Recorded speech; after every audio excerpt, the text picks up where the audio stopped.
brought you by Silver Pumps and Motors. Top quality और consistent performance के लिए सिर्फ सिल्वर पंप्स नाम याद रखना। నిండుకుండలా మారిన శ్రీశైలం ప్రాజెక్టు గేట్లెత్తి నీటిని విడుదల చేశారు సీఎం చంద్రబాబు. 6, 7, 8, 11 మొత్తం 4 గేట్లెత్తి దిగువకు నీటిని విడుదల చేయడంతో కృష్ణమ్మ పరవళ్లు తొక్కుతోంది. మహారాష్ట్రతో పాటు ఎగువ పరివాహక ప్రాంతాల్లో కూడా ఏకధాటిగా వర్షాలు పడుతుండటంతో కృష్ణానది ఉరకలేస్తోంది. ఆలమట్టి, నారాయణపూర్ ప్రాజెక్టులు కూడా గరిష్ట నీటి మట్టానికి చేరుకున్నాయి. దీంతో ఇవాళ ప్రాజెక్టు గేట్స్ ఎత్తారు. శ్రీశైలానికి ఎగువ నుంచి 1,62,529 క్యూసెక్ల నీరు వచ్చి చేరుతుందని అధికారులు చెబుతున్నారు. ఇటు నాగార్జున సాగర్ కి కూడా వరద ప్రవాహం అంతకంతకు పెరుగుతుంది. ఈసారి నెల రోజుల ముందుగానే సాగర్ కి వరద పోటెత్తింది. ఇక శ్రీశైలం గేట్స్ కూడా ఎత్తేయడంతో నెల రోజుల్లో పూర్తి స్థాయి నీటి మట్టానికి సాగర్ చేరుకుంటుందని అధికారులు తెలిపారు. గత ఏడాది ఆగస్టులో ఎత్తిన సాగర్ గేట్స్ ఈసారి జూలై చివరిలోనే ఎత్తే అవకాశం ఉందని చెప్తున్నారు. ఇక మరోవైపు శ్రీశైలం గేట్స్ ఎత్తడం వల్ల ప్లంజ్ పూల్స్ కి ఇప్పటికిప్పుడే ఎలాంటి ప్రమాదం లేదని చెప్తున్నారు నిపుణులు.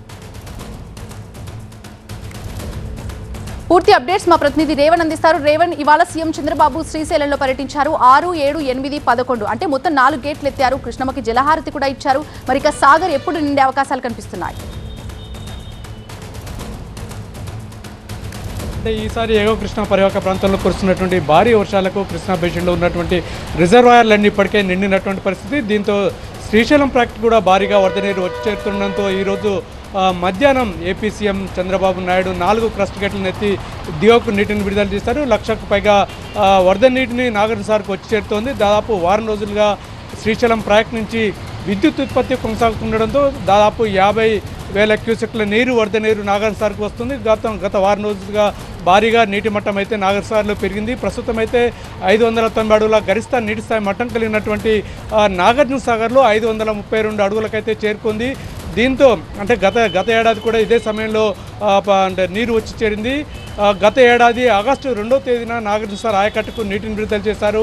ఆగస్టు 5వ తేదీన సాగర్ క్రస్ట్ గేట్లను కూడా ఎత్తినటువంటి పరిస్థితి. అయితే ఈసారి కూడా ఇంకా ఎగువ కృష్ణా పరివాహక ప్రాంతంలో వర్షాలు కురిసే అవకాశం ఉంది. ఎందుకంటే జూలై, ఆగస్టు నెలలో కూడా భారీ వర్షాలు వస్తాయన్నటువంటి వాతావరణ శాఖ వార్తల నేపథ్యంలో ఈసారి వరద నీరు భారీగా వస్తుందని అధికారులు అంచనా వేస్తున్నారు. దీంతో ఏదైతే ఇన్ఫ్లో 1,00,000కు పైగా ఇన్ఫ్లో నాగార్జున సాగర్ కొనసాగుతుంది. ఇదే ఇన్ఫ్లో స్థిరంగా కొనసాగితే మాత్రం ఈ నెలాఖరు నాటికి నాగార్జున సాగర్ పూర్తి స్థాయిగా నిండే అవకాశం అయితే కనిపిస్తూ ఉంది. దీనికి అనుగుణంగా అధికారులు ఇప్పటికే నాగార్జున సాగర్ నిర్వహణ క్రస్ట్ గేట్లను కూడా అన్నింటిని కూడా సిద్ధం చేశారు.